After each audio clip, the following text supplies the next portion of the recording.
Hello, and welcome to the darkest timeline.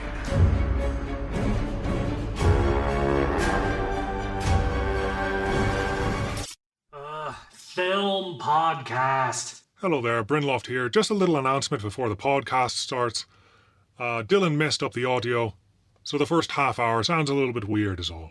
So enjoy, and I'll see you later. Hello and welcome to the darkest timeline. My name is Dylan. I'm Ian. And I'm John. And today we watched a movie that asked the question, what if Spider-Man was a soap opera? Then tripped, lost its memory, saw that it wrote down Spider-Man, Googled that, then put everything that they found in the screenplay. That's right, we watched Spider-Man 3, the I'll do all the things of Spider-Man movies. Along with Spider-Man, Amazing Spider-Man 2, which also did that. Yeah, that was the we're not learning our lesson of Spider-Man movies. Yes. Basically. Yeah. Mm-hmm. This, oh, wow. Yeah. So, John, you want to, my God, you want to tell us the plot? That was a lot. I don't know if you can do it. I really don't. But, I don't know if you can summarize that. Contain it into something short. This is really... Maybe contain it to maybe 30 minutes. I don't know. This is super confusing, man, because it's like, how... I'm pretty sure the person who's doing the marketing, what do I do? You know, I have all of these scenes. I guess I'll just put action. I don't know. Just make it seem fun and screw it. We'll see what happens. So let me try and bear with me. Give it a shot. Spider-Man 3, where Spider-Man is coming back for what reason we don't know. But he's coming back to try to propose to Mary Jane Watson. But for some reason, Mary Jane Watson realized that, hey, I'm not really good at acting or singing. And on her first show, critics said that she sucked. What did they say? We don't know, because that's how bad she was. And Peter just lied to her throughout the whole movie, saying that she was good. You can say it was out of love, but let's just be honest. He was a liar. Then from there, Peter Parker got on a ego trip. That's it. He got on an ego trip and he thought he was so awesome, never listening to Mary Jane Watson. And from there, he had clashes with Harry, which for some reason Harry lost his memory while they were fighting. They became friends. And then Harry got his memory back once again and they became enemies. So they were basically frenemies. And there's a Sandman. I don't know why he was there. And there's also Eddie Brock, who mysteriously showed up, who became Venom. There's a lot of stuff that goes on here. As you can see, this is really, really, really hard. But Spider-Man 3, yeah. You said something there that, I mean, Eddie Brock came out of nowhere. Dude, he literally, in the middle of a scene, he pops up and says, "Oh yeah, I'm Eddie Brock. I'm dating your daughter." And who's dangling from the roof? That's everything you need to know about Eddie Brock, because that's literally any of the photography for the Daily except Bugle. They weren't actually dating. According to her, they'd had coffee once. Yeah. Oh my goodness. That's true. That's literally all you need to know about Eddie Brock in this movie, because that's all there is to know about Eddie Brock in this movie. And that he's a creeper. Well, him and Harry, actually they have something in common. Maybe they should have teamed up and fought and whooped Peter Parker's ass. I don't know. It's weird. This is a weird movie, people. It's really convoluted. Super. A lot of stuff going on. Oh, yeah. A lot of stuff didn't need to be going on. At least they had villains. Like in the last podcast, it wasn't really a villain. There was just like people there. Yeah, it's true. Yeah, so at least they tried. Yeah. They did try. And they were like, well, I guess we could start from the beginning.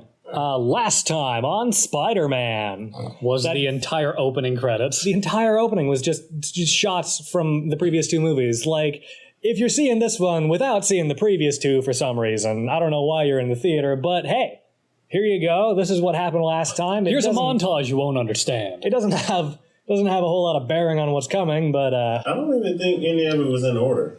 No, not really. Like, it kind of was. Parts of it. Yeah, but I mean, but did we even see Doc Ock? Yeah, he was. You saw him die. You saw him floating toward the big sun thing in the middle of the lake. Nobody understands that. If you didn't see it too, it's just like you seen this movie. It's like a bunch of weird images to put in the opening of this movie. I have no idea who any of these people are. This is oh man. And this movie starts in a weird place. where everyone loves Spider-Man and Peter Parker is an A+ student and married. Everything's going great. Just everything. Everything's going great. But immediately Peter Parker is an asshole about being amazing as Spider-Man. Yeah. He really was a douche throughout this whole movie. I mean, even after he kind of redeemed himself, or tried to. Kinda. Emphasis on kinda redeemed himself. Kind of redeemed himself. And we're going to get to that later. We're going to get to that later. Just know right now, as when the movie starts, Peter is a huge douche. So, great way to have your fans love your character. There's not even really a redeeming quality in him. Man, he means well. I mean, that's the only thing. He means well. Well, but for part of the time, there are those times where he really doesn't mean well. He means very poorly. Yeah, I mean, it's just like he is just completely oblivious throughout the and like, where did this obliviousness come from? Oh my God. I think the most oblivious point in the film for him was when he's receiving the key to the city. While Mary Jane is watching, he tells another girl to kiss him like she kissed him in the first movie, which was their kiss. Their thing. So... You know how, and when we guys, we know how women are. Women, you know how you are. When it's your thing, it's your thing. You better not do it with anybody else. And that's how Mary Jane was looking at Peter, like, Peter, are you sitting? No, you better, Peter. And Peter did it. And that's when she was just it was a big... Who is this? A big moment of just, like, sighing of just, no, please. And speaking of Gwen Stacy, here's Gwen Stacy, everybody. We f***ed up and didn't put her in the first movie, but, she'll be a nothing character in this one. Are they in college? Yeah, they're in college. But what is he studying? Science and others. Just science? Science and all of it. Science and all, it's all science. Just everything. Everything's science. Nothing specific. He's just studying science. He's basically Donatello from the Ninja Turtles. He just does all the sciencey nerd shit. Really? He didn't even do any science anything in this movie. Well, he raised his hand to answer a science question, but Gwen got there first. Oh, and he brought some evidence. I'm not going to tell you what the evidence is just yet. Oh, it's the fucking meteorite symbiote bullshit. That's early in the movie. He brought that to Dr. Kurt Connors, the lizard. The lizard. He brought it to the lizard. But I believe he's in all 3 movies, right? Never turned into the lizard. Yeah, I'm like, I feel like even in the synopsis that you can go and see of Spider-Man 4 that never got made, still no lizard. Like Sam Raimi was waiting to, like, I got to get 6 movies in before that man turns into the lizard. I was reading something too, man. Just a side note. Supposedly, Spider-Man 4, you probably already know, it was supposed to be Mysterio. Yeah, I read something. Yeah. And then there was and Black Cat and Vulture.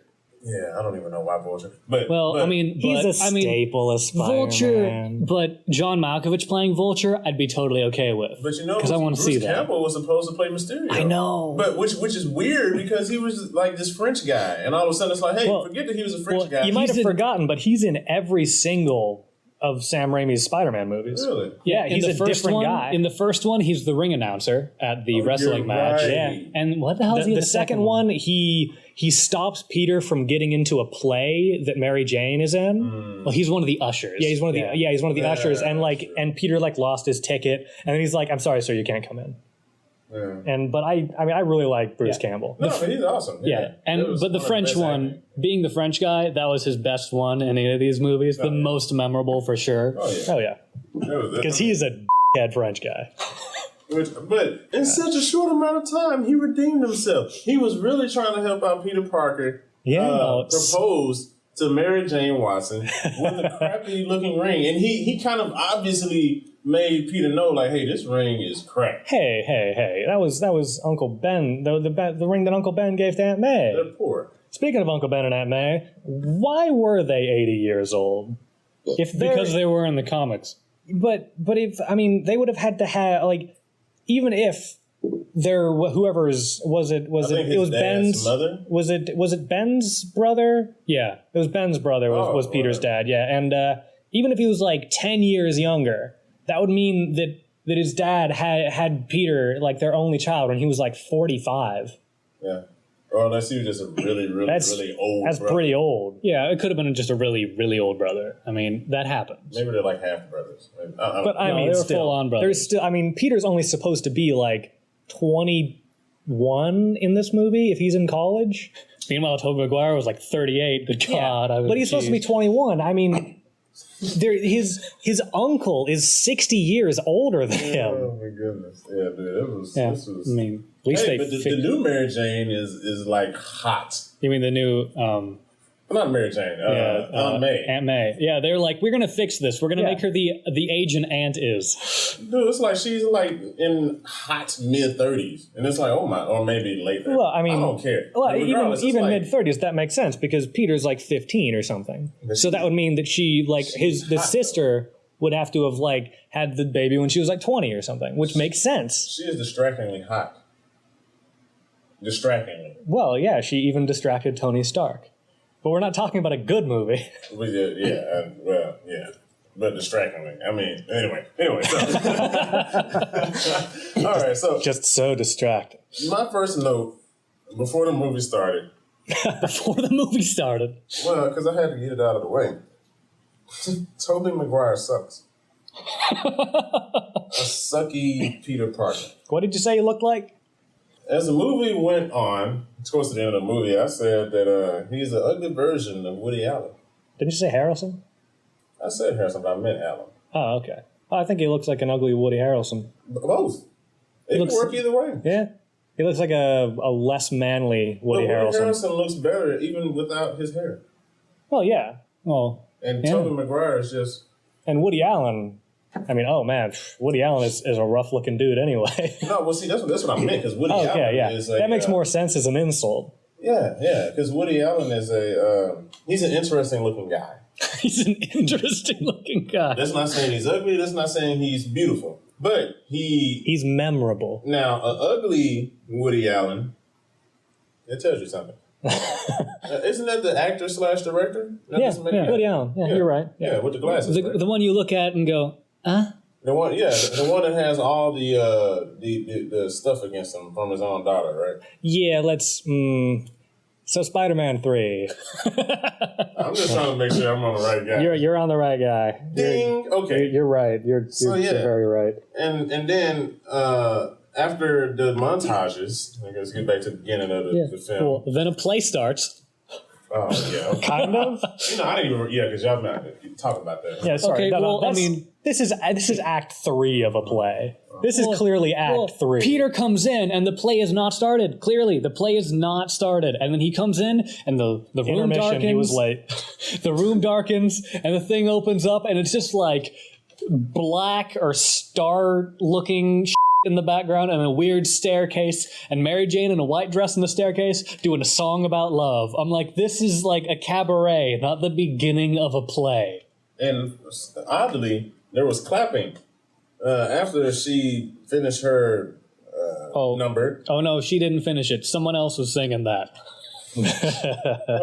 Once she just gave in and said whatever, she finished her number. And there was some clapping, obviously added in over there, because no one in the audience was clapping. I think except for Peter. I don't even think he was clapping in that when she finished her song and people were clapping and then it switched camera and go to the audience and everyone was just stoic as hell. Yeah. Even in this movie, Peter Parker's not a big enough douche to be the only guy clapping. Actually, he gave that stupid little smile. Well, that's just his Tobey Maguire smile. That's his smile? Which he does at all the wrong times in this movie. He smiled at all the worst inopportune times. Is my dad dead? Yeah. Well, I mean, he didn't do it like that. No. But still.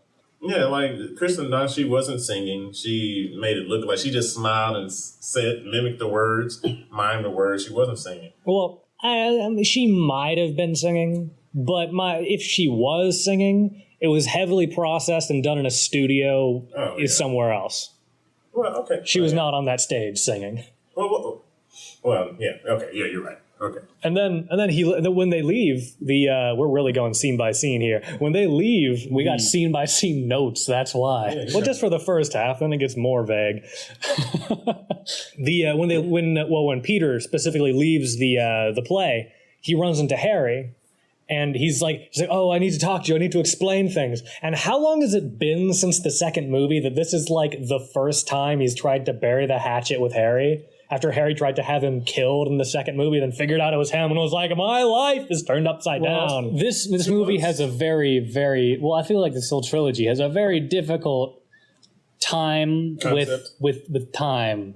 Yeah. Because he's your best friend. You wouldn't be like, I'll let that stew for a while. I don't need to explain myself. Yeah, well, Harry brushes him off, and then the next scene is Harry getting out of the goblin chamber like, Peter trying to apologize to me was the last straw. I'm taking the goblin juice. He said, hey, man, look, you tried to talk to me, huh? Okay, no, I'm gonna try to kill you. That's it. Give me the machine. It's over. I'm gonna kill you. And he never wore the goblin mask. He wore the ski mask. He wore a ski mask that went away the first time he used. Like he showed up with it on, and then it like kind of Iron Man'd away, and then he never put it back on again.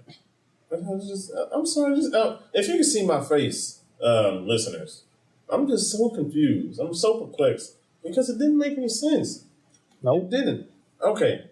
Let's kind of jog back. One of the things I had was... We're talking back. We're in scene 3. Good God. Yeah, because I just have to talk about it. You know, it's, as soon as the movie starts, when, you guys were talking about everyone was cheering on, Peter. Yeah. And I just put already lame.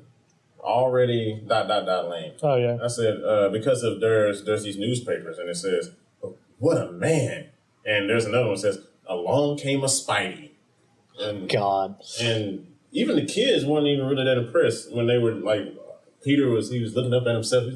Wow, look how awesome I am. And then he looked at the kids. He was, hey, you guys want to see this again? Yeah, no, we're good. We don't care. Whatever. We're already done with this movie. Like, they're not paying us enough to care.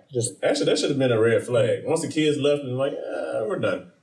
And then soon after this, we're just gonna try to power through a little bit more, and then we're gonna ask some specific questions. But the little meteor falls next to Peter. He doesn't notice it, and it doesn't make a big splash. Whoa, hey, you can't just say it fell next to Peter. He was chilling with MJ in a web 20 feet above the park, where clearly no one would ever notice them. Yeah. They weren't even having relations, if you know what I mean. They were just kissing. So it's like, how they weren't even kissing. They were stargazing. They were watching shooting stars. It was just a romantic date. Yeah. Okay. But the stone falls from the sky and then it cracks open and it makes a soft thud. Yeah. And then like it landed on a pillow or some shit. and then a bunch of black goo comes out and they cut 3/4 of a much better story. Oh yeah. From the Ian. And so Ian is going to be our resident expert today. Yeah. And Ian's going to explain how Peter really got the suit in the comics. Well, right now in the Marvel comics, they're doing Secret Wars 2. And the original black suit was from Secret Wars 1, where all the heroes were taken to Battle World, and Spider-Man was in the good people faction. There's also the bad people faction, but everyone really just wanted to leave Battle World because it's And all the heroes, they found this place where they could hang out. And there was some room in there. A nice club. Yeah. And there was a room in there where, some of the heroes come out and they're wearing different stuff. And they're like, oh, hey, Spider-Man, there's a machine in there that'll make you a new costume. Because some of them are kind of have their costumes jacked up because they've been doing battle stuff, battle world things. And so Spider-Man goes in there. And he's like, oh, cool. And he presses a little button, and the thing scans him or something. I can't remember. It might not scan him at all. And it pops out the black suit. And he's like, that's cool. And he puts that on. And then off to Battle War. And he's like, hey, this makes me kind of stronger. That's neat. And then when he gets back to Earth, everything up because it's a symbiote.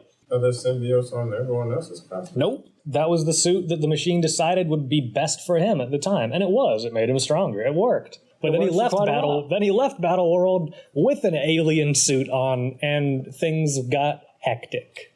Yeah. I don't know. It just sounds like a really crappy... Is it worse than this movie? It was a giant crossover film that they can do now. Yeah. I don't know. It sounds a little better. It was just a really innocuous thing like, oh, here's your new suit. And then it goes bad later. like, oh, I guess this wasn't such a good thing. You weren't supposed to wear this forever. But in this movie, that symbiote latches onto Peter's bike and just sticks around his apartment for an hour. Well, until he has a really bad day and starts having flashbacks and stuff while he's sleeping, and then it takes him over. And then he's like, this is cool, and accepts it completely without wondering what the hell's going on. Yeah. Oh, wait, no, he takes a piece to Dr. Connors, who's like, don't wear it. And he's like, cool, bro. I'm going to wear it. Well, he already did. Yeah. That ship has sailed, buddy. I just won't tell you about it. No. This, I don't know. I mean, I just... We're going to talk about how this would have been a better movie later. Yeah. I feel like at this point, that's where I have my input. But I'm going to skip there. over that. We'll Okay. get there. Let me see. Did I have anything on the symbiote? Yeah, probably because it was just all stupid. Let me see. So I had... Yeah, nothing really on the symbiote. It was just stupid. It was dumb. Why did it look like his suit? It grafted itself to the suit. I guess. I mean, in the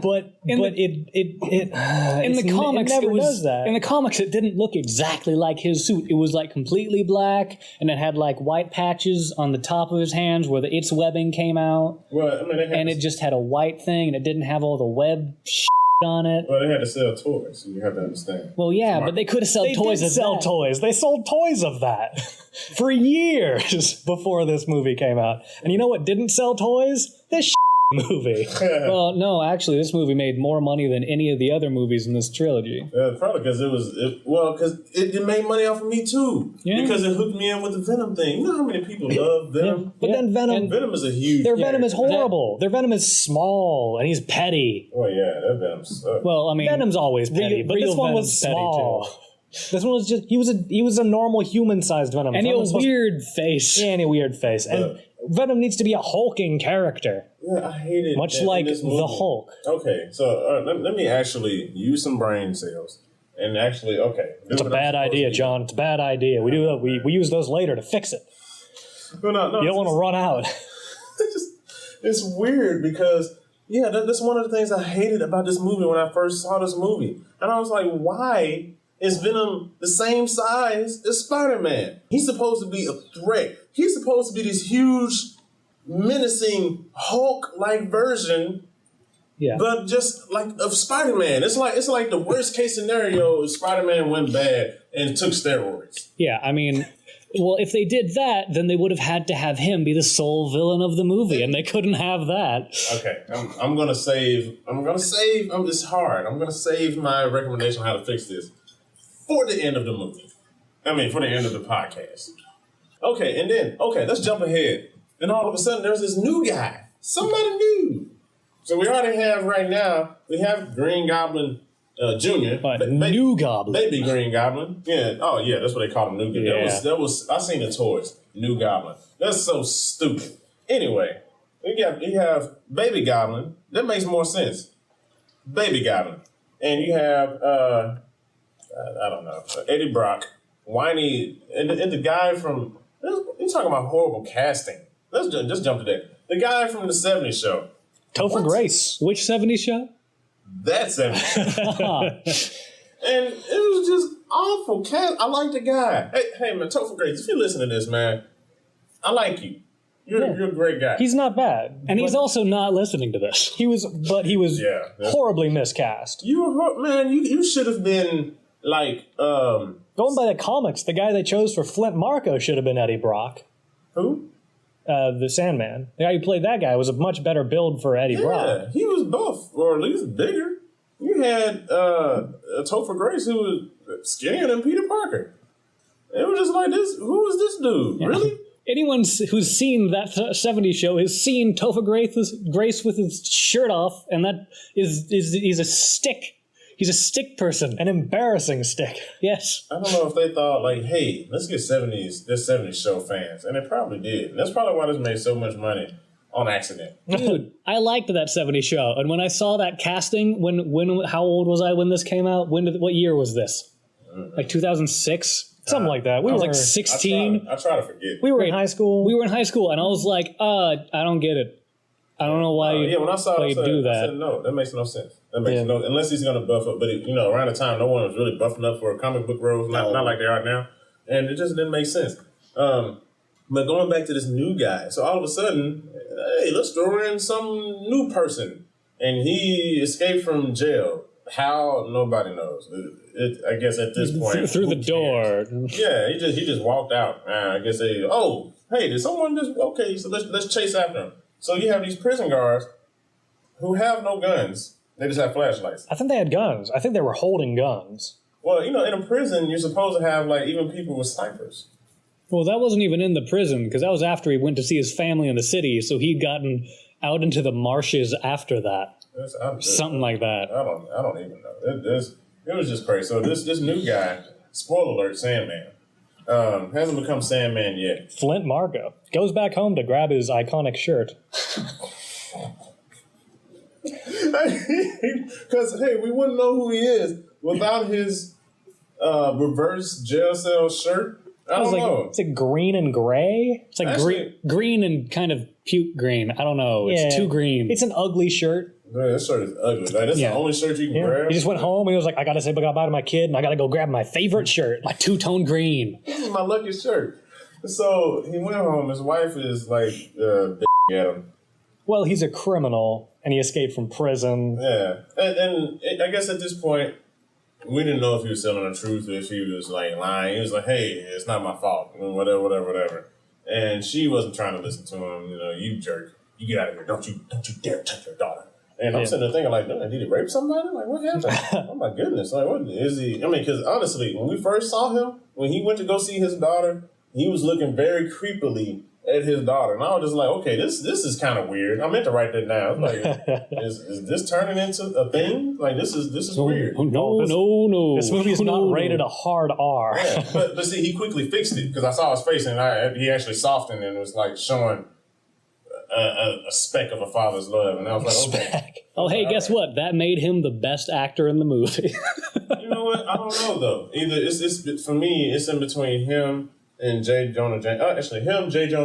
Okay, I take it back. Yeah. J.K. Simmons. Yeah. I'm kind of ashamed to say this, but James Franco. James Franco did a good job. He had a nice juxtaposition between his pre-head wound and post-head wound Harry. When he had time to shine? Yeah, when he shined. Oh, yeah, he did well. And then he went back to brooding. When they gave him those crappy, cheesy, whatever, like, my friends, I just feel like I don't have a care in the world. Like, this is where I'm supposed to be.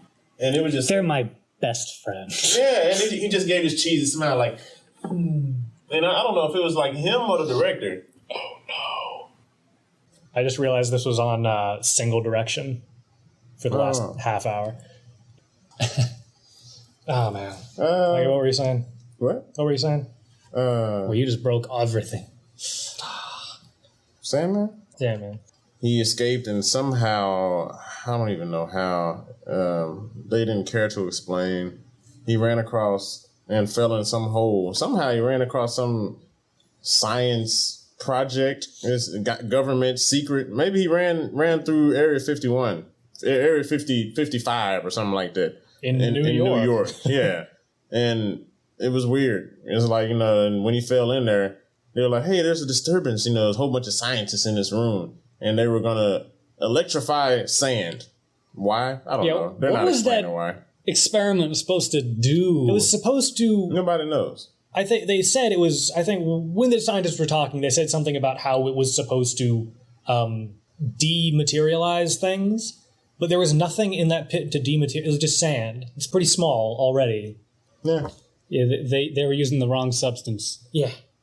And then they were like, hey, there's a foreign object possibly in the thing. It's like, oh, it's just a bird. They'll fly away once we really get started. It's a lot of birds. There's a huge being in there. And they didn't even care to see. That's why you always need That's why you need a camera. Yeah, right. I mean, come on. Okay. What self-respecting scientist doesn't have a camera pointed at the experiment? I have all this camera. We can look at. Should we look at? No. Just go ahead with these. There's a dude in there. It's just a bird. Just press go. It's just a bird. I don't even care to look. I'm trying to go home. He's wearing a two-tone green shirt, I swear. Well, I was about to say at the time. I was going to say Game of Thrones, but it wasn't showing. Anyway, so. I got to say, though, when he became Sandman, like when he was first forming himself back together and like the thing, that was probably the coolest special effect in the movie. Yeah, it was. And I just felt like, they just kind of wasted time in a sense. It was way too long. I mean, but it was cool though. It was cool. I guess they were like, hey, I just, whoever was doing it, it's like, man, I want to test my limits to this thing. I want to see how good I am. I got some kick-ass particle physics stuff I can do. Dude, hey, I got some cool footage. And he probably had like 20 minutes of it. It's like, okay, we're only going to use like... cut this. We're going to cut this down in like 5 minutes. But it's still way too long. And it's, because everything is happening so slowly. Yeah, I don't know. I like that scene. It was very cool looking. We're coming up to some of the worst parts of the movie here. Yeah, that's when I really thought. So I think we should talk about some things we actually liked. I believe I just said my favorite part of the movie. Yeah, that's what reminded me of that. So maybe like round robin, one at a time, until we run out. Sure. What'd you like? What did I like? Yeah, go for it. What did I like?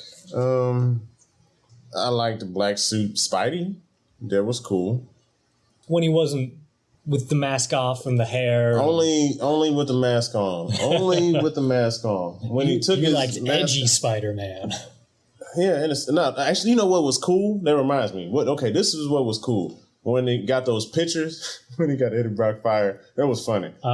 So that was funny because I didn't even like Eddie Brock anyway. It's like I was like, I'm fine with him being like ruined completely. Yeah, it's like, f this dude. Okay, now that's the only part where I liked douchey Peter Parker. That's the only part they had right. Douchey Peter Parker. When the Venom was making him go crazy. Well, the symbiote was making him go crazy. You got Eddie Brock fired because Eddie Brock tampered and made it seem as though Spider was this villain that he wasn't. Spider-Man. And next thing you know, since Peter Parker had this role, he had all these pictures of symbiote Spider-Man doing all this crazy stuff. And it had this one picture, man, where he lifted 2 motorcycles up in the air, a motorcycle in each hand. And he was looking like, I'm going to slam this crap on you or on whoever. It just looked cool. Oh, yeah, that was it. I remember that. Dude, that was a cool picture, man. And given how Peter Parker was at that period of time, he just probably went to a random bar, picked up some motorcycles, and took a picture. That wasn't a crime that he was preventing. No, it wasn't preventing a crime. What else did he do? So with motorcycles, do you remember what else? No, I think it was just a bunch of stuff. Like some cool, but that was like shots. I think he was holding a car in one. I don't know. That was like the coolest picture, though. Yeah, him because who holds up 2 motorcycles? I think he might have been smashing them together. I don't know. I don't know. That was cool though. Yeah. Okay, that's my cool moment. Okay. What else was cool to you? Wow. I just have one line in here that just says Peter sucks. So back to things we like. Sorry, I just noticed that. That's funny. The first of 2, I guess. The Peter and Harry fight when Peter has his trying to get the ring back that keeps falling out of his hands because he's Spider-Man and you can't stick to shit. Of course not. But besides that, that fight was really cool and well choreographed. Yeah, no, it was really nice fight. Yeah, and it was a brutal fight too. Yeah. Really knocked down, drag out thing. I wish Harry nearly died in the end of. Yeah. I mean, and then it was hard enough. He hit his head hard enough to lose his mind or memory. Lose his mind? No, he lost his mind later. And before he lost his mind when he used a long time ago. goblin juice. Long time ago. But I really liked that fight. That fight was fun to watch. Oh yeah. And then the movie quickly falls apart after that. Let me see. What else did I like? Yeah. Oh yeah. Speaking of fights, the black suit Spidey versus Sandman fight in the underground subway area is great. Yeah, it was a good fight. That was fun. Except like that when he was just holding Sandman's head against that train, it was just like rubbing away. And you can kind of see the sand layout of his brain on the inside. Oh, I don't know if you guys so crazy. That's why I was telling you, man, he killed him. Spider-Man, he's crazy. If he was a normal person, he would have killed him. Hey, you don't know, though. Who knows? Because this is a new villain. You're testing new waters. He's a threat. You got to take him down. But yeah, that was okay. There's another part that I liked in the film, very small. J. Jonah Jameson. Oh yeah. Oh, I mean, especially the first scene where I was getting annoyed for him, man. When his secretary kept buzzing, I don't know what it was. It was like a buzzer that shook his desk. Yeah, that was crazy. And that was just Betty Bryan's comeuppance for him being a terrible boss. Probably so. But I mean, yeah, I know her name. That Never showed, said in the movie. Wow, that's amazing. But that showed great acting range for the actor because he's supposed to be so upset and so angry. And he just played it off cool. He's like, he can rein it in. He was, okay, all right. Thank you. All right, thank you. Yeah, no, what was that one part? He says, you tell my wife.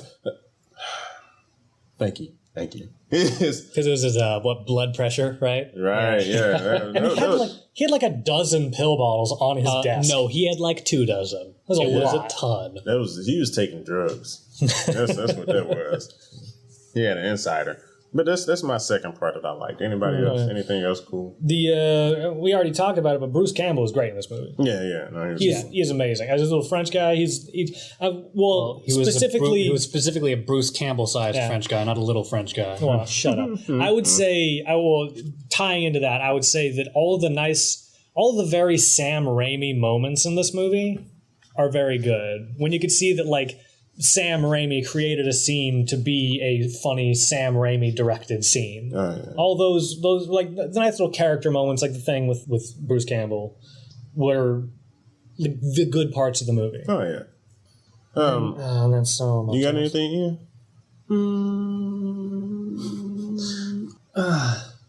Okay. There's not so much as like me internally going, well, at least they did that. Which it's close enough to like in this podcast, I guess. When Peter got rid of the symbiote suit and he did it in a bell tower, I'm like, well, at least he was in a bell tower when he was doing it, I guess. That's good. Because when he originally, in the comics, when he got rid of it, he was in a bell tower and he was like actively hitting the bell tower thing to get the symbiote off of him. You mean the bell? The bell. Shut up. Oh man! Also, destroying the tower. Yeah, destroying the bell tower. If the bell falls, it will ring. I do not know any other way to do that. He was hitting the bell to get the symbiote off instead of accidentally bumping into it once and then remembering that later and being like, "Oh yeah, I guess I should use this now." Yeah, I'll tell you another part that I really liked. Gwen Stacy. Oh my goodness, that girl's fine. Oh yeah, I would. She's a lot better looking than Mary Jane. Dude, so much. Mary, I'm sorry, Kristen Dunst looked like a foot throughout Spider-Man 1 through 3. It's not believable. And that's one thing I know about in Spider-Man. Mary Jane Watson is a supermodel. That means she is fine. Okay, she is not just fine, but she's fine. Okay. Like a Boston thing? Yeah. Yeah, that's how fine she is. She's bad. Boston fine. She's fine. What does that mean? She's Boston fine. So I feel like that's actually not that pretty. Probably no, it's like a 4. Sorry, Boston. Yeah. She oh my goodness, like Kristen Dunst looked like she had very, very, very, very, very few moments where I was like, hey, she kind of looks cute. And it died so fast right after that. It was like, and then she turned her face. Like, what was that one moment where she went to go see Harry and she looked like somebody's mom? She was dressed like a mom and, yeah, I'm like singing at this sleazy bar. I just need someone to talk to, Harry. I mean, she might as well talk like that, like she smoked cigarettes. She might as well talk, Harry, I just need someone to talk to. I'm singing at a bar. And, I mean, that's what she looked like.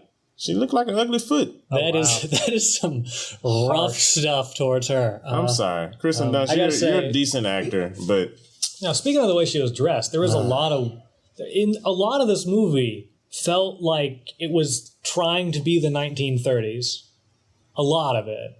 You're talking about the... Talking about a lot of things. Okay. Right. There was, like, the way a lot of people dressed...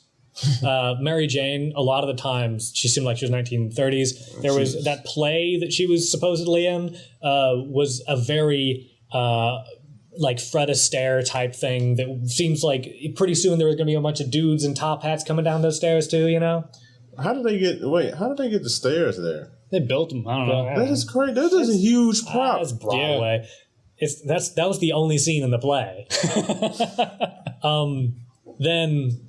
Well, that's the only scene we know was in the play. And then the flashbacks were all in black and white. Oh, even in rehearsal. The rehearsal. That's the only scene that was in the play. Yeah, it's true. They were just doing that same... That's a really horrible play. And then the Flint Marco's... the locket he had like an old black and white picture of his kid in it. Yeah. Oh my God. Hey man, I didn't even notice that till you said something about it. I was like, you know what? That is weird, man. Yeah. What is up with that? And then also in that picture, his daughter the picture itself looked like a picture that was taken in 1935. His daughter looked like a boy. Like I said, 1935. Yeah, I don't know. But then again, maybe because she was sick. Maybe that's why she looked like that. I don't know. Who knows? But then there was also there were two kids standing in front of like a crowd, and one was like, "Oh, gee," and I was like, "Golly gee willikers," or something. Like, so they said some weird phrases that would not be said by children in the last like 40 years. Hey man, no, the one kid on the left, okay, in that scene that I was talking about, man, that kid cannot act. It was sadly adorable, because it was just like, wow, kid, like. They're really helping you out, Just you're going nowhere. Yeah, you're trying, it's okay. But then there was another scene when Gwen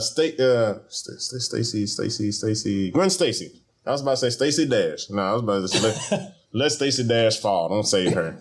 Gwen Stacy was about to fall out of the building that she was, I guess, in a photo shoot. I don't even know what was it. Anyway, she was a model. She's the model. She looks like a model. I know. That's more believable. Yeah. But for some reason, she's a model, and she studies science. I don't even know how she's a smart model, because those exist. They do. They're few and far between. She was about to fall to her death. Sorry, models. And for some reason, her dad was there, who was the police chief. And he's a very, very hands-in police chief. Yeah, he's feet on the ground kind of man. Yeah, which I respect. But yeah, I mean, I would have seen him showing up to that if he had heard that his daughter was up there, not just in danger, being there, but just like showing up, like this thing's going down. I should be around. Yeah, and he was like oddly calm. Like he showed concern. He was like, "Oh, what, my daughter? Oh my goodness!" But it was just kind of like as if it was someone else that's not his daughter. That's the way he was looking. Like, oh my goodness, I hope someone saves her. It's like he was looking through the binoculars or the camera that Eddie had, who appeared next to him randomly. And he was looking through it and was like, I guess that might be my daughter. I don't know. I guess I'll be concerned. Yeah, and they just, like, the dialogue was so odd and out of place here. Weird and stilted, yeah. Yeah, because, okay, Eddie Brock randomly showed up. Hi, sir, and he's taking pictures. This guy that's supposedly this girl's boyfriend, from what he says. Had coffee once. Yeah, we're dating. Knows who her father is. Yeah, he's like, he's a stalker. And he's like, oh, there's Gwen Stacy up there. And he's taking pictures, right? He's taking pictures of his girlfriend who's about to die. And it's like, dude, I understand that you're trying to do journalism, but your girlfriend's about to die. Why are you trying to take pictures? Are you going to, after she falls to her death, you're going to take it to a newspaper and say, hey, look at this picture I got. Huh? Well, can I get a job? I don't have my girlfriend anymore, but hey, at least I got a job, right? We see later he clearly has no moral compass when it comes to journalism. Yeah. Now, and then his father, when he told his father, he was like, I'm dating your daughter. And the father, like, looks away from the camera that he took from Eddie Brock, and he just kind of looks at him like, you're dating my daughter? Well, your daughter's about to die. Well, who cares if you're dating my daughter? Who are you? Move out of the way. I would be screaming at officers, hey, Get somebody get up there, whatever, blah, blah, blah. And why don't you take this guy, arrest him? That look he gave Eddie was he looked at Eddie and went, nah, you're lying to yourself. That was it. And there was a police officer. Okay, this is the second worst actor in the movie. There's another police officer that came up. Wow, all this chaos. There's a machine that's on the fritz, and it's sending this super heavy beam crashing through this building and is killing people. Debris is falling down on the ground. It killed this woman. And they kind of showed her, but they didn't. But she's dead because it's metal and you got the sound effect of it hitting her. Oh yeah, pretty hard. She it was a big boom. I just did a light. So that sounds like a home run. Everybody started clapping and cheering. But one of the police officers came up behind the police chief and was like, "Oh, hey, police chief, yeah, one of the machines are on the fritz. We're trying to figure out what's going on." And all of this craziness is going on, and he just seemed like he wasn't really worried about it. And I looked at that guy. I was like, "Wow, who do you know? You know somebody in Hollywood because you suck as an actor." They gave you these lines you probably didn't even deserve. And I don't know. This movie's weird. Well, speaking of Stacy, and I'm talking Gwen Stacy, I feel sorry for her, like as a character in this movie, because she just has happen to her, and that's it. Yeah, she does nothing in this movie. She disappeared after the dance scene. Well, after Peter uses her to make Mary Jane feel like and she apologizes to Mary Jane because she's a good person. And then she walks out of the room and out of the movie. Yes, you never see her again. Oh, no, she's at the funeral. Oh, right, she's at the funeral. Was? Yeah, she was at the funeral. They had one shot of her. Right. Well, she probably came home to me. She was complaining about Peter to me. Anyway. Sam Raimi put her in the movie because they forgot to put her in the first movie. Yeah. Because her character is supposed to be Mary Jane's character from the first movie.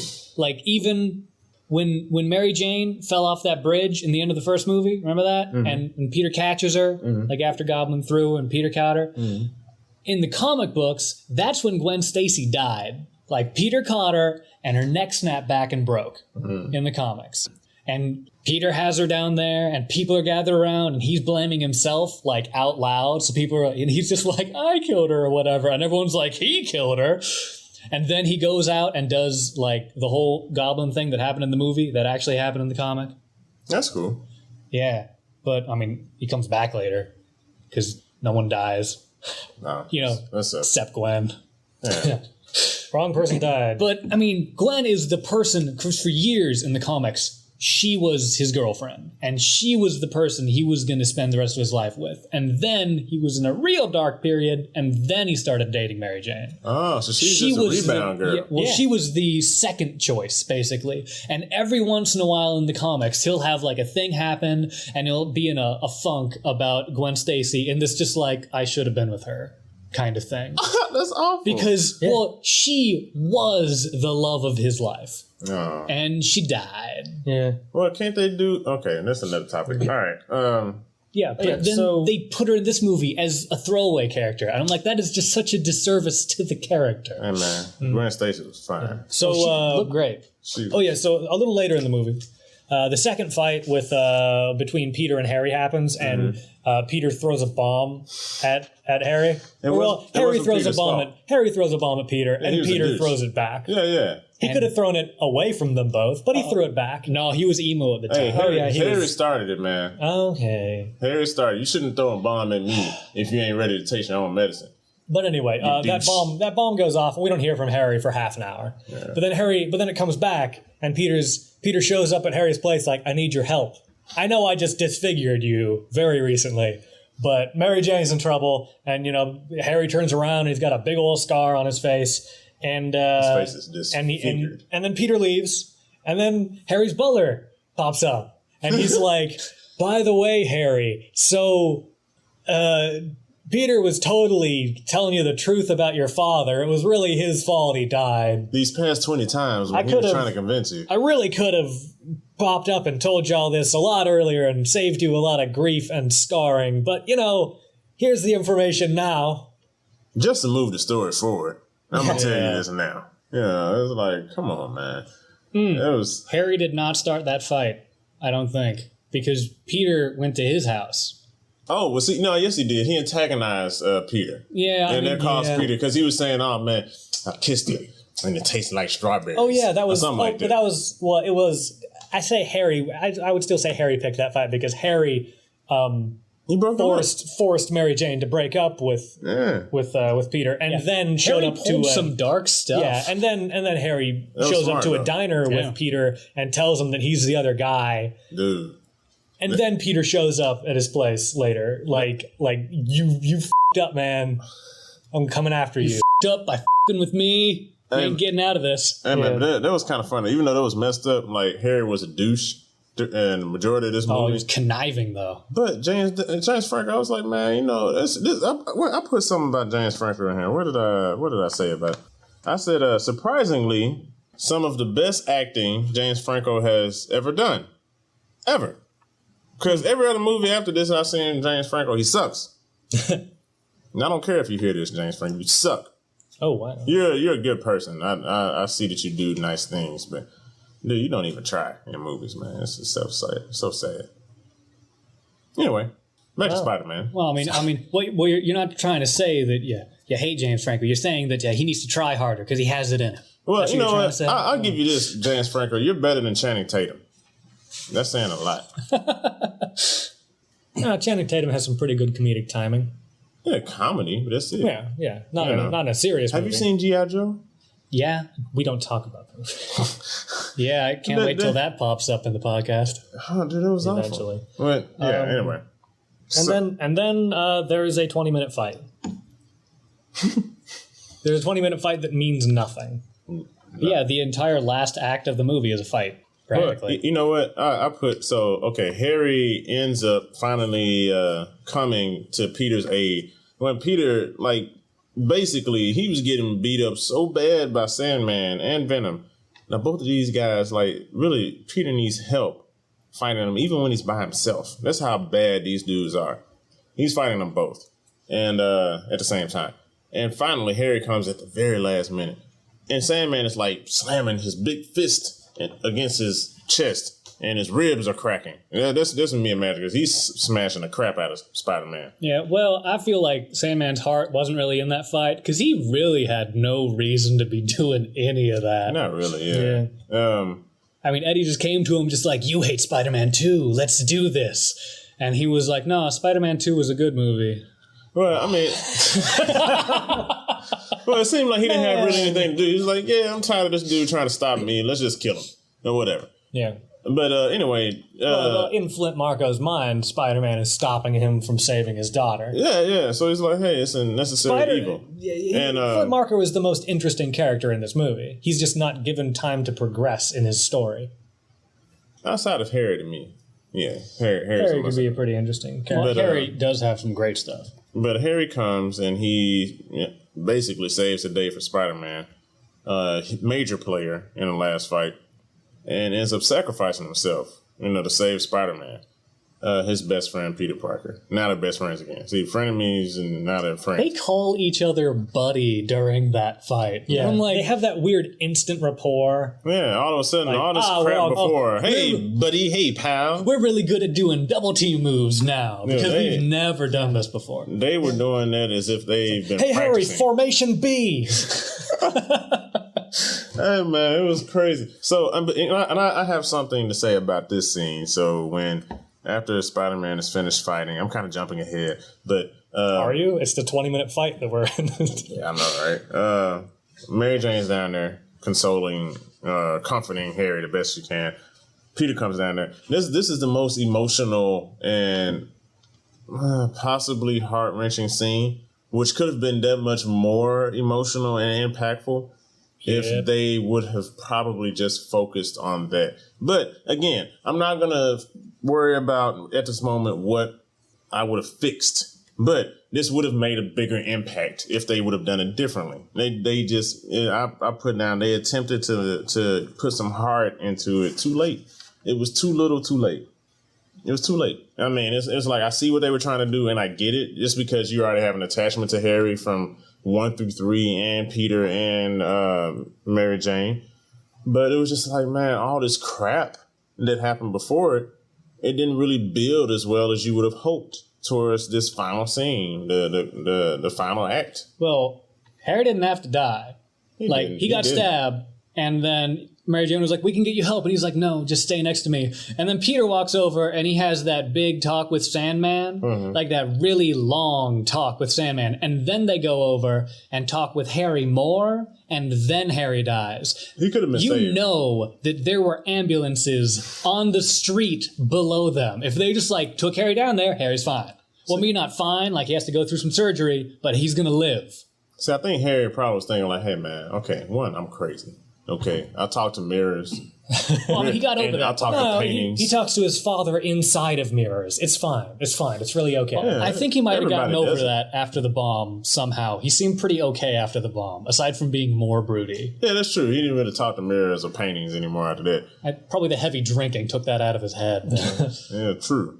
Probably would have done better in the fight if he wasn't completely shit-faced. He came to the fight drunk. Well, I mean, he was drinking when Peter asked for help. So. That's true. Hey, he was still getting at Peter, though. But yeah. Anyone want to talk about the 20-minute fight? Anything? Because I think that's a pretty good segue into what would you fix in this movie. Or wait, did we ever do worst parts? Oh, I'm sorry. Yeah, we did. Okay, we so- talked about a bunch of bad. Sorry, last thing. Well, I mean, the worst part of the movie is the jazz scene. Oh, that's true. Yeah. The dancing. But that's obvious, though. Well, okay, fine. Okay, no. Okay, let's talk about it. Talk about the worst jazz part. scene. Okay. I touched on it slightly when I was talking about Gwen Stacy, because Peter takes Gwen, followed by Eddie. I guess Eddie's stalking Gwen pretty hard in this movie. Yeah, he's crazy because he thinks their boyfriend and girlfriend, and actually Gwen Stacy kind of gave him the cold, like, dick move, because he was like, hey, yeah, you want to go and do this, do that, and Gwen Stacy was like, we had coffee and I'm a model. right, like, that's it. Like, we only had coffee. Like, get out of She's here. like, You're never crazy. take my picture again, please. You creeper. And it's just like, wow. But- okay, that's a strange turn of events. Peter takes Gwen, who I guess he asked out on a date. We don't see that, to the jazz club that Mary Jane now sings at / waits tables at. And Mary Jane goes up to sing after Gwen's like, ooh, should we leave? Because your old girlfriend's here. And Peter's like, no, this is great. And Mary Jane goes up there and Peter's like, oh, hey, give me a minute. And Mary Jane's about to sing, and you can tell she's about to not sing because that actress can't actually sing. You don't know. Yeah, I'm pretty sure. That's not her voice. She sucks. Okay. And then, Peter's out there playing piano because apparently having a symbiote makes you good at the piano because he's never touched a piano in any of these movies. Also makes you good at dancing. And then he's playing okay. the piano and he's like, double time. And they all start playing and he starts doing some acrobatic shit with chairs and he's dancing. And then he gets Gwen Stacy and he's dancing. But he's always looking at Mary Jane like a complete creep. And the dancing, some of it is okay, but most of it is just like you're looking at Peter and you're like, I'm embarrassed to be a human male. Yeah. Leading up to this whole scene, when he finally fully embraced the symbiote because he was tricked and Mary Jane was tricked by Harry to separate from each other. He just went on this whole dance montage thing. Oh, God. And it was so off. I mean, even John Travolta now, he's old. John Travolta, he could still pull better moves than Tobey Maguire was doing. And it was just, so gratuitous. Tobey Maguire. He's not John Travolta. Well, yeah, he definitely is far from that. And then what made it worse, because it was already a bad scene. It was so cheesy, so gratuitous. I mean, and you had, hey, okay, everyone that's around, you're going to walk around, you're going to look at Peter and be like, what the f***? You're going to get, what is he doing? Look, what's wrong with this dude? Oh, he's weird. And he's over there, he's like pelvic thrusting randomly through the whole film. He's giving the little gun. He's giving a gun and maybe a wink. I don't know, but they were just more so focused on the guns. He was right over there and right over there. Oh, wait, I'm gonna pull two at the same time. Watch this. Oh yeah. And and he was just dancing and he was trying to do the John Travolta. I'm spinning my fists around each other. He was trying to do that and it was just so bad. It's weird. It's a weird scene. And man. just every single person who looked at him in that scene was just like, ew, this is gross. I wish I wasn't on this sidewalk. Exactly. They were looking at him like, ew. Yeah, I almost feel like that was just, they're like, okay, Toby, just start dancing down the street. We got a camera on you, just do whatever. And those were actual New Yorkers walking by going, this is disgusting. I mean, but it makes you think, what was going on in Tobey Maguire's mind? Because, I mean, come on, like, Tobey Maguire, he's not an idiot. I don't think he's not an idiot. I mean, he has to sit there and think, like, wow, this movie, at this point, if they're going to add this is going to tank. Yeah. It didn't tank. It did great. Well, critically it tanked. Yeah, well, no, it didn't tank critically. Tank? I mean, like, it had a 6.5 on IMDb, which isn't tanking. It's not tanking, but I mean, the movie is awful. Like, great. But I mean, it made more money than any of the other two movies. And the only reason the fourth movie didn't get made was because Sam Raimi couldn't nail down what he wanted to do. He had scripts and stuff, but he kept like throwing stuff out and being like, no, I want to rewrite that. Because they'd okayed the fourth movie. It was greenlit. I mean, it sounded okay. I'm just still so glad it didn't happen. We're running pretty long, so let's. How would you fix this movie? I wouldn't make it. That's my answer. Provided you would make this movie, how would you make it better? Okay, so in Spider-Man 1, let's go back to the beginning. Far back. I got a long form answer if you don't want me to say I'm not going to make it. In the beginning. So in Spider-Man 1, we replace Mary Jane with Gwen Stacy. Yes, yeah, Lord. sure. And we do it right. Oh, yes. And you know what? F it. We'll just keep everything the same, except she actually dies at the end of the movie. Wait. Oh, yeah, just Gwen. So it's Gwen Stacy, not Mary Jane. Okay. Yeah. Yeah. And I guess Spider-Man 2, we'd be having a really f***ed up time with that. And probably Gwen Stacy's dad would be coming after him for killing his daughter because he would have said something like, I killed her, while surrounded by a bunch of people. And then they'd probably have to shove the whole Doc Ock thing in there, too, as the real bad guy, but not a bad guy, because that was actually still a good story. And this movie would have been a lot different with all that stuff having happened before it. And I don't know. How would you fix this movie? You see, it wouldn't be this movie, and that's how it'd be better. Providing the other two movies took place as they were, how would you fix this movie? Okay, let's see. He would have just been getting together with Mary Jane. Like, he wouldn't have been with her very long at this point, so he's not proposing. So that whole thing's not there. They're probably still stargazing, because that's stupid. And adorable couples do that. You ever done that? I never done that. No, there's nowhere good to do that here. It seems really cool to do, but yeah, not in this middle of L.A. Yeah. See, in L.A., lay down. I see a star. Now that's a plane. Oh, damn it. How would you fix it, Dylan? We left mine. Go ahead. Oh, you're not? No, I'm done. Go That's ahead. fine. I don't have much. I poured too much. Okay, I think it's pretty easy, because I was okay with a surprising amount of this movie, but there were specific long portions that, specific storylines just didn't need to be there. Cut Venom and cut Eddie Brock entirely out of the movie. No longer there. Because I'm okay with Peter and Mary Jane being torn apart, and I'm okay with Harry having something to do with that, because Harry does not like Peter right now. Yeah. That makes sense. And trying to go after Flint Marko and being obsessed with that is enough to drive them apart. He didn't need to become an emo Spider-Man. That just didn't need to happen. And the whole New Goblin thing, sure, whatever. Redo the costume, because his costume was shit. But if you take out Venom and you take out Eddie Brock, that's a large chunk of the movie that you can fill with character development. Or make the movie shorter with. You can even make it 20 minutes shorter, but still have a lot more character development, and actually have the Sandman be the main villain. And Peter Parker keeps trying to stop him for personal reasons. Yeah. And but you also understand Sandman's reasons for wanting to do Sandman's things. reasons for wanting the money, and he's not trying to hurt anybody. He just wants money to save his daughter. And Spider-Man keeps stopping him, and that's driving him and Mary Jane apart. And Harry is inserting himself to drive them apart even further. And and since Eddie and Venom aren't there, then you can actually have Gwen Stacy come in as a real character that would add a love triangle to the movie that was legitimate, where people actually liked each other instead of just being used. Yeah, Gwen Stacy was in a different way a tool in this movie. And This just shows you how douchey he is. Because Flint Marko is very much the same kind of villain that Doc Ock was. Yeah. Not really a villain, kind of forced into a circumstance. There you go. And it would have made him... And Harry was misunderstanding a situation. Nobody is truly evil in that movie. Everyone is misunderstood. Yeah.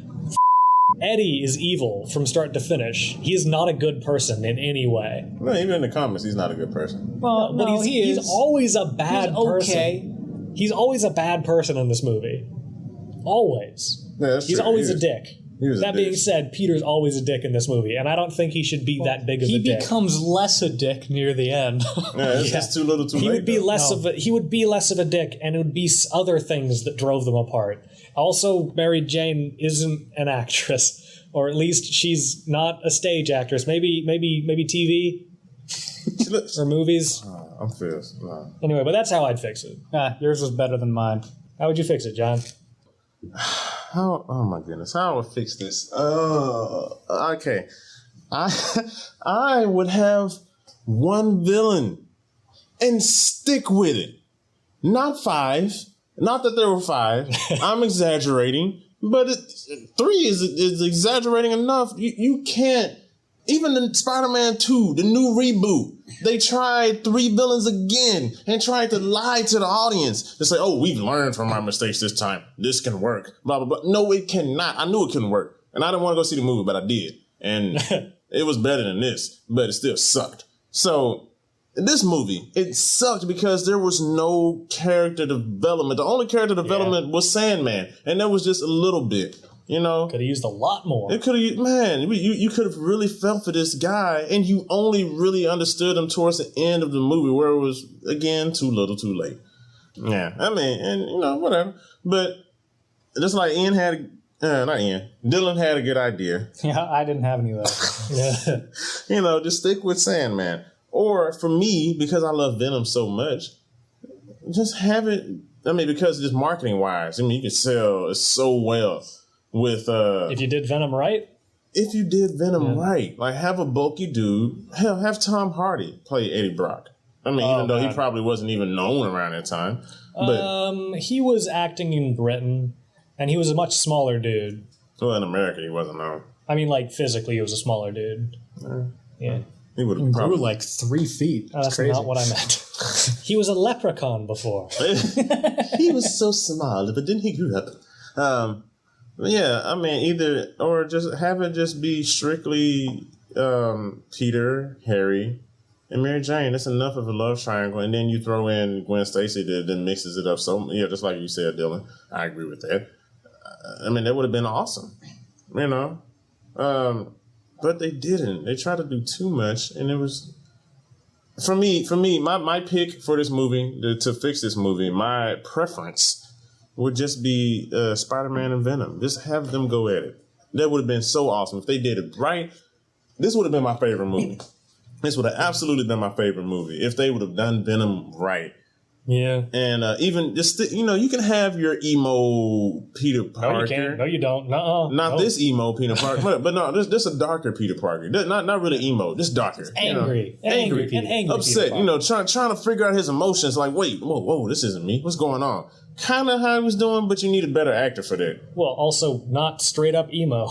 Yeah, that's true. He did a hair flip once, for God's sake. To get his hair in the right spot. Well, he went like, yeah, well, I'm like, for God's sake. Yeah, it was pretty awful. Yeah, I don't know. That's what I would do to fix the movie, because this movie okay, sucked. well, it changed now Mary Jane. She was awful. She's always been awful. My new way to fix this movie. Oh man, we're at 80 minutes. Yeah, well, that's fun. It's so long. Well, this isn't a very long answer, since you picked Flint Marko to be the one bad guy. You chose Venom to be the bad guy. I choose no bad guy. And why are we saying this movie? It's a slice of life. You get Spider-Man as like, well, he defeated all these villains, and the petty criminals don't really want to do it anymore because they're going to get webbed up. And this is just a movie about Spider-Man trying to find his place in the world because he's done what he can in his city. And he has no reason to put on the suit anymore. That's a boring movie. I know, right? That's the opposite of what both of you did. Congratulations. Yay, I did a new one. I did 2 that were bad. On to the next thing. Punisher, Blade, there's so many. No, they don't have the rights to those. You know what that sound means, everyone. It's time for another episode of... Absentee Presenter! That's right, it's the Darkest Timeline game show, hosted by the Dark Lord of Chaos himself, Brynloft, the Oh no, that's the gunshot from the end of the last episode, which can only mean Brynloft was slain? No, no. Oh, never mind. Let's give him a hand. Oh, stop, this isn't the time for that. My goodness! No, don't speak. Why would you run all the way across the soundstage and take that bullet for me, Doppelbrett? Why? My goodness! You glorious bastard. Your name will be sung in these halls for generations, and David will pay for what he's done. I promise you. Less sex, more children. Where you're going, my friend? Maybe. Maybe. Wait, what? What the hell was that? Oh, I think you know what that was, Brynloft. A callback? No, it's me! Brett! From 2 episodes ago. All right, Brett. Holy shit, did Doppelbrett eat you? Yeah, he did. But I survived. When he was shot, I finally found my exit. Doppelbrett should have known better than that. Doppel cannibalism's illegal here. Don't you downplay this. I was eaten. And that's horrible. But while you're here, would you like to answer some questions? No, I'm never taking part in your sick game show again. Are you sure? Yes, I'm sure. Well, you know, David beat your score. And you can ask me those questions. That's fine. No, it's cool. Fantastic. Today's questions concern 2007's Spider-Man 3. So, Brett, what was your favorite part of that movie? I would say my favorite part, and I'm sure this was probably everybody's, was the really weird jazz scene in the movie where Peter Parker or symbiote Spider-Man comes into the jazz thing. My favorite line that he says as soon as he walks in the door was, he grabs the hostess, he has money in his hand, and he says, "Find us some shade. Thanks, Hot Licks." Which is the stupidest saying that he could be saying right now, because it's indoors. It killed me. And then he sees that Mary Jane's up there singing, and he decides to just swoop over to the piano. And I don't know how he knows how to play piano out of nowhere, or the alien knows how to play piano or something. And then he what does he say when he gets on the piano? Something like, "Now dig this." Ba-da-ba-ba-ba-da-ba, like starts playing piano. And then after he's done, like, no one comes over and talks to him like, "Wow, awesome job, way to go." I think the bouncer comes over and like wants to kick him out. Oh my God, that scene killed me. I would just make the whole movie that. Well, that's a unique opinion, which is, I guess, the gist of the show, so I've got to give you points for it. Oh, how's 4 sound? All right, that's good. Wonderful. Your second question, what was your least favorite part of Spider-Man 3? Honestly, my least favorite part was any time Kirsten Dunst or Mary Jane was in the movie. Oh, either of them? She is terrible. There it is. She is terrible. There it is again. I hated how she only cares about herself so much. You know, so she's in her backstage thing after doing the song. And then Peter comes in with flowers. And he's like, "Hey, great job." She doesn't give him like a kiss or anything, or like anything, like nothing nice. She doesn't really care about him. She's just like, "Were people clapping? How'd it go?" Meh. He's like, "Yeah, it went great. You're really good, you know." And then when she gets the bad review, she's so needy and so shitty. She's like, "Yeah, go ahead, I guess, you know, whatever." Or she said, "Go save people from death, I guess," or something like that. I can't remember what her stupid quote was. But it's just like, she's sad because I got a bad review. It's like, people are going to die if he does not leave. And you're crying into your hands about people not liking your singing, which was terrible, by the way. All she wants is fame. She just wants to be famous, and she's mad at Spider-Man for being famous. But so she's mad at Peter, who's not even the famous one. It's Spider-Man. And what the hell does she care? He literally saves people's lives. And she's being a total jerk about, like, what about me, though? I want to be known for being a good singer. I hated Mary Jane in this movie, and I hate Kirsten Dunst even more. You've got real feelings about this, Brett, and I can tell. I've read about feelings. But sadly, so did the other boys. Have feelings, that is, not read about them. Specifically about Mary Jane. So I can only give you 2 points for that. This is bullshit. Hey, don't blame me for your lack of telepathy. That's on your parents. You know, you suck. I've heard. Now your final question. How would you fix it? I said more fighting. There should be better fights. There's a couple good ones, but there was some where I felt like they could have gone a little longer or been a little bit more even matched or something, where you felt like maybe, I don't know, maybe he was in danger. Like, there's 2 fights with Sandman that were just too short. And it was too much of maybe Spider-Man trying to save or something. Like when he was, when the Sandman jumped into the armored truck and was taking the money and he filled it with sand or whatever, and he was fighting him in there. The fight was, I think I timed it, was like 28 seconds or something like that. It wasn't really long. And it was mostly Spider-Man trying to like then do other stuff, like save them, get them out, all this, I don't know. And then the other fight was the train one where they're in the subway. The suspense was good and the fight was pretty good, but they're not, I don't know, meaty enough. So I thought definitely needs more fighting and less one-liners for sure. Can't stand them. So less one-liners, more fighting, less Mary Jane altogether. Just cut her out, and a whole truckload more of James Franco being James Franco in the movie, because that was the best. So more James Franco, more fighting, less one-liners, and less Mary Jane / Kirsten Dunst altogether. Neat and original enough to warrant 3 points. Yep, I knew it. I'm pretty damn good at this. Oh, of course you are. And you managed to gather up in total 9 points. Yeah, ha! Take that, Dave. Suck it. Well, actually, that's 3 points shy of David's high score. Oh, son of a I had it. It was right there. Come on. But I'm listening. I can give you more points. 4 more. That's enough to beat Dave's score, yes. That is enough to beat David's score. So who do I have to kill? Whoa. Calm down there, Mr. Murder McDouble Breakfast. I just need you to find David and bring him back here, preferably in chains. All right, yes. Perfect. Okay, I'll be back before you know. You better have my points ready. They're make-believe, but sure, I'll see you soon. All right.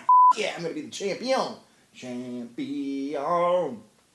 What a weirdo. Well, that's all the time we have for you today, listeners. So join us again some other time for another episode of Absentee Presenter! Now, back to your regularly scheduled podcast. So should we pick movies? Yeah, sure. Let's pick movies, because this movie was awful. Thank you, Ian. You're welcome. I won twice. Okay. I'm not grabbing the card machine, I'm shuffling them myself. Oh, wow. Not fancily. Let's go out and rub sticks together, why don't we? Ooh, there are only Try to start a fire. There are only 16 movies Boy left in this Scouts list. still do that. But Here, pick a card. yeah. Any card. Ooh, a woman with a bow and arrow. Is she gonna kill me or is she gonna save my life? Well, all I know is she's trademarked. Well, that doesn't help me. Okay, so Do I say and now, like on Yu-Gi-Oh? Should we say our what movies we want to do and then flip? yeah, what movies we want to do? I'm sticking with R.I.P.D. That's my pick, and I'm sticking with it until I win. No, you first. No, go ahead. No, 'cause you I'm, go. I'm still thinking. No, me too. Crap. Oh, actually, you know what? Okay, I got something. So What you got? Nobody's gonna like it.